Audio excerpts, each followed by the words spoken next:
ಮುನ್ರಾಜ್ ಅವರು ಪ್ರತಿ ವರ್ಷದಂತೆ ಈ ವರ್ಷ ಕೂಡ 8ನೇ ವರ್ಷದ ಈ ಒಂದು ವಾರ್ಷಿಕೋತ್ಸವ ಕಾರ್ಯಕ್ರಮದಲ್ಲಿ ನಮಗೂ ಕೂಡ ಆಹ್ವಾನವನ್ನು ಕೊಟ್ಟಿದ್ದರು. ಆಹ್ವಾನದ ಮೇರೆಗೆ ನಾನು ಕೂಡ ಈ ಕಾರ್ಯಕ್ರಮದಲ್ಲಿ ಭಾಗಿಯಾಗಿ ಈ ಕಾರ್ಯಕ್ರಮವನ್ನು ದೀಪ ಬೆಳಗಿಸುವ ಮೂಲಕ ಈ ಕಾರ್ಯಕ್ರಮಕ್ಕೆ ಚಾಲನೆಯನ್ನು ಕೊಟ್ಟು ಕೆಲವು ವಿಚಾರಗಳನ್ನು ನಾನು ಸಭೆಯಲ್ಲಿ ಕೂಡ ಸಾರ್ವಜನಿಕವಾಗಿ ಪ್ರಸ್ತಾಪವನ್ನು ಮಾಡಿದೆ. ಯಾಕೆಂದರೆ ಭಾಳ ಸಂತೋಷ. ಸಮಾಜದಲ್ಲಿ ನೊಂದು ಬೆಂದಂಥ ಅಂಗವಿಕಲರಾಗಬಹುದು ಅಥವಾ ಬುದ್ಧಿಮಾಂದ್ಯ ಹೋದವರು, ಹಾಗೆ ನಮ್ಮ ಅಂಧರು, ಇಂಥ ಸಮಾಜದಲ್ಲಿ ಆರ್ಥಿಕವಾಗಿ ಹಿಂದುಳಿದ ಸಮುದಾಯಗಳನ್ನು ಒಂದು ಟ್ರಸ್ಟ್ ಮೂಲಕ ಅವರು 10 ವರ್ಷಗಳಲ್ಲಿ ಪ್ರಾರಂಭ ಮಾಡಿ ಇವರ ಒಂದು 60 ಜನ ಅಂಧ ಮಕ್ಕಳನ್ನು ಇಟ್ಟು ಅವರಿಗೆ ಶಿಕ್ಷಣ ಹಾಗೆ ಅವರಿಗೆ ಊಟದ ವ್ಯವಸ್ಥೆ ಎಲ್ಲ ವ್ಯವಸ್ಥೆಯೊಂದಿಗೆ ಇವತ್ತು ಅದರ ಒಂದು ನಿರ್ವಹಿಸ್ತಾ ಇದ್ದಾರೆ. ಹಾಗೆ ಬೇರೆ ಬೇರೆ ಆಶ್ರಮಗಳು ಕೂಡ ನಮ್ಮ ಮೂಲಕ ಸಾಕಷ್ಟು ಆಶ್ರಮಗಳ ನಿರಾಶ್ರಿತರಿಗೆ ಅವರಿಗೆ ಎಲ್ಲ ರೀತಿಯ ಒಂದು ಸಹಕಾರ, ಒಂದು ಸಹಾಯ, ಪ್ರೋತ್ಸಾಹವನ್ನು ಕೊಡುವಂಥ ಕೆಲಸ ಕೂಡ ಮುನ್ರಾಜ್ ಅವರು ಮಾಡಿಸ್ತಾ ಇದ್ದಾರೆ. ಅದಕ್ಕೆ ನಾನು ಅವರಿಗೆ ಈ ಸಮಾರಂಭದಲ್ಲೇ ಭಾಳ ಮನದಾಳಪೂರ್ವಕವಾಗಿ ಅಭಿನಂದನೆಗಳು ಕೂಡ ನಾನು ಅವರಿಗೆ ಸಲ್ಲಿಸ್ತೇನೆ. ಇಲ್ಲಿ ಬಂದಂಥ ಎಲ್ಲ ಸಮಾಜದಲ್ಲಿ ನೊಂದು ಬೆಂದಂಥ ಸಮುದಾಯಗಳು ಇವರಿಗೆಲ್ಲರೂ ಕೂಡ ದೇವರು ಆಯುರು ಆರೋಗ್ಯ ಸಕಲ ಸಂಪತ್ತುಗಳನ್ನು ಕೊಡಲಿ ಅಂತ ನಾನು ಈಗಾಗಲೇ ದೇವರಲ್ಲಿ ಕೂಡ ಅವ್ರ ಪರವಾಗಿ ಪ್ರಾರ್ಥನೆ ಮಾಡಿದ್ದೇನೆ. ನಾವು ಕೂಡ ಇಂಥ ಸುಮಾರು 25-30 ನಿರಾಶ್ರಿತರ ಆಶ್ರಮಗಳಿಗೆ ಪ್ರತಿ ತಿಂಗಳು ಕೂಡ ಅವರಿಗೆ ಅಲ್ಲಿ ಅವಶ್ಯಕತೆ ಇರತಕ್ಕಂಥದ್ದನ್ನು ನಾನು ಕೊಡುವಂಥ ಕೆಲಸ ನಾನು ಮಾಡ್ತಾ ಬಂದಿದ್ದೇನೆ. ಅದನ್ನು ಕೂಡ ಮುಂದೆ ಹೀಗೆ ಮುಂದುವರಿಸೋದು ಅನ್ನೋದು ನಮ್ಮ MTB ಟ್ರಸ್ಟಿನ ದೇಹ ಮತ್ತು ಉದ್ದೇಶವೂ ಕೂಡ ಆಗಿದೆ. ನನಗೆ ಇವತ್ತು ಬಹಳ ಖುಷಿ ಅನಿಸ್ತಾ ಇದೆ. ಡಾಕ್ಟರ್ ಮುನ್ರಾಜ್ ಅವರ ಪಕ್ಕದಲ್ಲಿ ನಿಂತ್ಕೊಂಡು ನಿಮ್ಮ ಜೊತೆಯಲ್ಲಿ ಮಾತಾಡ್ತಿದ್ದೀನಿ. ಒಬ್ಬ ವೈದ್ಯನಾಗಿ ಸಮಾಜದಲ್ಲಿ ಇಂಥ ಒಳ್ಳೆ ಕಾರ್ಯಗಳು ನಡೀತಿದ್ದಾಗ ಹೆಮ್ಮೆ ಅನ್ಸುತ್ತೆ, ಸಂತೋಷ ಅನ್ಸುತ್ತೆ. ನಾನು ಕೂಡ ಪಾರ್ಟ್ ಆಫ್ ದಿಸ್ ಪ್ರೋಗ್ರಾಮ್. ಆಗ್ಲೇ MTB ನಾನು ಕೊಡಗೈ ದಾನಿ ಅಂತ ಹೇಳಿದೆ, ಪುಣ್ಯಾತ್ಮರು ಅಂಥವ್ರನ್ನ ಕಾಂಟ್ಯಾಕ್ಟ್ ಮಾಡಿ ನಮ್ಮ ಡಾಕ್ಟರ್ ಮುನ್ರಾಜ್ ಅವರು ನಮ್ಮ ಇಂಥ ಸೇವೆ ಮಾಡ್ತಿರೋದು ನಿಜವಾಗ್ಲೂ ಅದ್ಭುತ.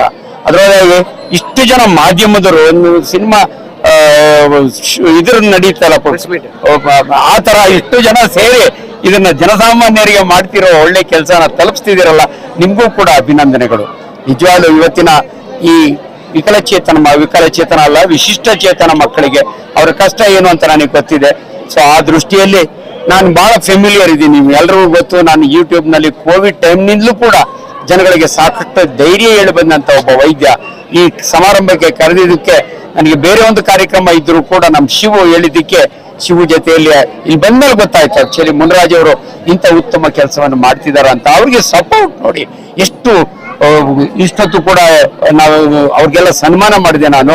ಬೆಳಕು ಇರ್ಬೋದು, ಇಂಥ ಅನೇಕ ವಾಲಂಟರಿ ಆರ್ಗನೈಸೇಷನ್ಸ್ ಇಂಥವ್ರ ಜೊತೆ ಕೈ ಜೋಡಿಸ್ತಾರೆ ಅಂದ್ರೆ ಇಟ್ ಈಸ್ G9. ನಮ್ಗೆ ಗೊತ್ತು ಅನೇಕ ಸಂಸ್ಥೆಗಳು ತಮ್ಮ ಉದ್ಧಾರಕ್ಕೋಸ್ಕರಾಗಿ ಮಿಸ್ಯೂಸ್ ಮಾಡ್ಕೋತಾರೆ. ಆದ್ರೆ ಇವರು ಮುನ್ರಾಜ್ ಅವರ ಕೆಲಸ ಎಲ್ಲರೂ ಶ್ಲಾಘನೀಯ, ಎಲ್ಲರೂ ಶ್ಲಾಘಿಸಿದ್ದಾರೆ. ನನಗೂ ಕೂಡ ಹೆಮ್ಮೆ ಅನಿಸ್ತದೆ. ಮುಂದಿನ ದಿನಗಳಲ್ಲಿ ಆರೋಗ್ಯದ ದೃಷ್ಟಿಯಲ್ಲಿ ಯಾವುದೇ ಮಕ್ಕಳಿಗೆ ಏನೇ ಇದ್ರು ಕೂಡ, ನನಗೆ ಇವತ್ತು 70 ವರ್ಷ, 45 ವರ್ಷ ಸೇವೆ ಮಾಡಿದ್ದೀನಿ. ದೇವರು ನನ್ನನ್ನು ಚೆನ್ನಾಗಿಟ್ಟಿದ್ದಾನೆ. ನಾವೆಲ್ಲ ದನಗಿನ ಕಾಯ್ಕೊಂಡಿದ್ದು ಹುಡುಗರು, ಹಳ್ಳಿ ರೈತರ ಮಕ್ಕಳು. ಇವತ್ತು ನಾನು I am an international famous surgeon. ನನ್ನ ಸೇವೆಯನ್ನು ತಾವೆಲ್ಲರೂ ಉಪಯೋಗಿಸ್ಕೊಳ್ಳಿ, ನಾನು ಅದಕ್ಕೆ ಸದಾ ಸಿದ್ಧ ಅಂತ ಹೇಳ್ಬಿಟ್ಟು ನನ್ನನ್ನು ಬೆಳಗ್ಗೆ ಈ ಅವಕಾಶ ಕೊಟ್ಟಿದ್ದಕ್ಕೆ ನಿಮ್ಮೆಲ್ಲರಿಗೂ ಹೊಂದಿಸಿ ನಾನು ಮಾತು ಮುಗಿಸ್ತೀನಿ. ನಮಸ್ಕಾರ. ದೇವ್ರ ಒಳ್ಳೇದು ಮಾಡಿ. ಡೆಫಿನೆಟ್ಲಿ ನೀವು ಯಾವ ಬೇಕೋ ಇದು ಮಾಡಿ. ನಾನು ಕೆಂಪೇಗೌಡ ವೈದ್ಯಕೀಯ ಮಹಾವಿದ್ಯಾಲಯದ ಚೇರ್ಮನ್ ಇದ್ದೀನಿ. ಸಪ್ತಗಿರಿಯಲ್ಲಿ ಒಂದು ಟೀಮ್ ಇದೆ. ನಾನು ಮೊದಲು ಅಲ್ಲೇ ಪ್ರೊಫೆಸರ್ ಆಗಿದ್ದೆ. ನಿಮ್ಗೆ ಎಲ್ಲಿ ಏನಾದ್ರು ಕಾರ್ಯಕ್ರಮ ಬೇಕು ಅಷ್ಟೇ ಅಲ್ದಿರ ನಾನು ಕರ್ನಾಟಕ ರಾಜ್ಯದ ಕ್ಯಾನ್ಸರ್ ಸೊಸೈಟಿಯ ಚೇರ್ಮನ್ ಇದ್ದೀನಿ. ಕ್ಯಾನ್ಸರ್ ಡಿಟೆಕ್ಷನ್ ಆಗಿಂದಾಗೆ ಮಾಡ್ತೀವಿ. ನೀವೆಲ್ಲಾದ್ರೂ ಒಂದು ಜಾಗ ಸೂಚಿಸಿದ್ರೆ ನನ್ನ ಸಹಾಯ ಸದಾ ಇರುತ್ತೆ. ಸಮಾಜಕ್ಕೆ ಒಳ್ಳೆ ಕೆಲಸ ಮಾಡ್ಲಿಕ್ಕೆ ಈ ರೀತಿಯ ಅವಕಾಶಗಳು ನೀವು ಕೊಡೋದ್ರಿಂದ ನಮಗೆ ಮಾಡ್ಲಿಕ್ಕೆ ನಾವು ಮಾಡೋದೇನು ದೊಡ್ಡ ಕೆಲಸ ಅಲ್ಲ. ನೀವು ಕೊಟ್ಟ ಅವಕಾಶನ ಉಪಯೋಗಿಸ್ಕೊಂಡು ಜನಸಾಮಾನ್ಯರಿಗೆ ನಿಮ್ಮೊಟ್ಟಿಗೆ ನಾವು ಸೇವೆ ಮಾಡ್ಲಿಕ್ಕೆ ಸದಾ ಸಿದ್ಧ ಅಂತ ಹೇಳ್ತೀನಿ. ನಮಸ್ಕಾರ. ಇವತ್ತು ಶ್ರೀ ಕಲಾಜ್ಯೋತಿ ವಿಶೇಷ ಮಕ್ಕಳ 8ನೇ ವರ್ಷದ ವಾರ್ಷಿಕೋತ್ಸವ ಹಾಗೂ ಕೃತಜ್ಞತಾ ಸಮಾರಂಭ ಕಾರ್ಯಕ್ರಮವನ್ನು ಆಯೋಜನೆ ಮಾಡಲಾಗಿತ್ತು. ಈ ಒಂದು ವಿಚಾರ ಪ್ರತಿ ವರ್ಷವೂ ಕೂಡ ಮಾಡ್ತಾ ಇದೀವಿ. ಯಾಕೆಂದ್ರೆ ಎಲ್ಲರೂ ಕೂಡ ವ್ಯಕ್ತಿಯ ಹುಟ್ಟುಹಬ್ಬವನ್ನು ಆಚರಣೆ ಮಾಡ್ಕೊಳ್ತಾರೆ. ಆದ್ರೆ ಸುಮಾರು ಜನ ನನಗೆ ಹೇಳ್ತಾರೆ ನಿಮ್ಮ ಹುಟ್ಟುಹಬ್ಬ ಯಾವಾಗ ಅಂತ. ನನ್ನ ಹುಟ್ಟುಹಬ್ಬ ಇವತ್ತೇ. ಯಾಕೆಂದ್ರೆ 50ಕ್ಕೂ ಹೆಚ್ಚು ಮಕ್ಕಳು ನಮ್ಮಲ್ಲಿ ಇವತ್ತು ಊಟ, ವಸತಿ, ಶಿಕ್ಷಣವನ್ನು ಪಡ್ಕೊಳ್ತಾ ಇದ್ದಾರೆ, ಥೆರಪಿ ಪಡ್ಕೊಳ್ತಾ ಇದ್ದಾರೆ. ಸಿಂಗಲ್ ಪೇರೆಂಟ್ಸ್ ಮಕ್ಕಳಿದ್ದಾರೆ, ತಂದೆ ಇದ್ದು ತಾಯಿ ಇರಲ್ಲ, ತಾಯಿ ಇದ್ದು ತಂದೆ ಇರಲ್ಲ ಅಂತ ಮಕ್ಕಳುಗಳಿಗೆ, ಇಬ್ರು ಇಲ್ದಿರುವಂತ ಮಕ್ಕಳುಗಳು, ತಂದೆ ಇಲ್ದಿರುವಂತ ಮಕ್ಕಳುಗಳನ್ನ ನಾವು ಹ್ಯಾಂಡಿಕ್ಯಾಫ್ಟ್, ಬೆಡ್ ರಿಡನ್ ಮಕ್ಕಳು, ಮೆಂಟಲಿ, ಫಿಸಿಕಲ್ ಹ್ಯಾಂಡಿಕ್ಯಾಫ್ಟ್, ಬ್ಲೈಂಡ್ ಈ ತರ ಮಕ್ಕಳುಗಳಿಗೆ ಉಚಿತವಾಗಿ ಆಶ್ರಯವನ್ನು ಕೊಟ್ಟಿದ್ದೀವಿ. ನಿರಂತರವಾಗಿ ಸೇವೆ ನಡ್ಕೊಂಡು ಹೋಗ್ತಾ ಇದೆ. ಈ ತರ ವೈದ್ಯರು ನಮಗೆ ಸಂಪರ್ಕ ಆಗಿದ್ದಾರೆ. ಈ ತರದಲ್ಲೇ ಒಬ್ರು ಯಾರೋ ಭೇಟಿ ಆದ್ರೂ ಮುಂದಿನ ದಿನಗಳಲ್ಲಿ ಅವ್ರು ನಿರಂತರವಾಗಿ ಸೇವೆಗೆ ಇರ್ತಾರೆ. ಹಾಗಾಗಿ ನಾವು ಇಂಥ ದೊಡ್ಡ ದೊಡ್ಡ ವ್ಯಕ್ತಿಗಳನ್ನ ಹೇಗಪ್ಪ ಭೇಟಿ ಮಾಡೋದು ಅಂತ ಇವತ್ತು ಒಂದು ವೇದಿಕೆಯಲ್ಲಿ ಸಿಕ್ಕಿ ನಮ್ಮ ಒಂದು ಕಾರ್ಯಕ್ರಮಕ್ಕೆ ಯಶಸ್ವಿಗೊಳಿಸಿಕೊಟ್ಟಿದ್ದಾರೆ. ನಿರಂತರವಾಗಿ ಅವರ ಸಹಕಾರ ನಮ್ಮ ಆಶ್ರಮಕ್ಕೆ ಅತ್ಯಗತ್ಯವಾಗಿದೆ. MTB ನಾಗರಾಜ್ ಸರ್ ಬಂದಿದ್ರು, ಮತ್ತೆ ಹಲವಾರು ಗಣ್ಯರಿಗೆ ಆಲ್ರೆಡಿ ಬಂದು ಹೋಗಿದ್ದಾರೆ. ಇನ್ನು ಸ್ವಾಮೀಜಿಗಳು ಕೂಡ ಇನ್ನೊಂದು 5 ನಿಮಿಷದಲ್ಲಿ ಸ್ವಾಮೀಜಿಯವರು ಕೂಡ ಬರ್ತಾ ಇದ್ದಾರೆ. ನಾವು ಈ ಒಂದು ಕಾರ್ಯಕ್ರಮಕ್ಕೆ ಪ್ರತ್ಯಕ್ಷವಾಗಿ ಪ್ರಮಾಣವಾಗಿ ಸಹಕರಿಸುವಂತ ಎಲ್ಲರಿಗೂ ಕೂಡ ಅಭಿನಂದನೆಗಳನ್ನ ತಿಳಿಸಕ್ಕೆ ಇಷ್ಟಪಡ್ತೀನಿ.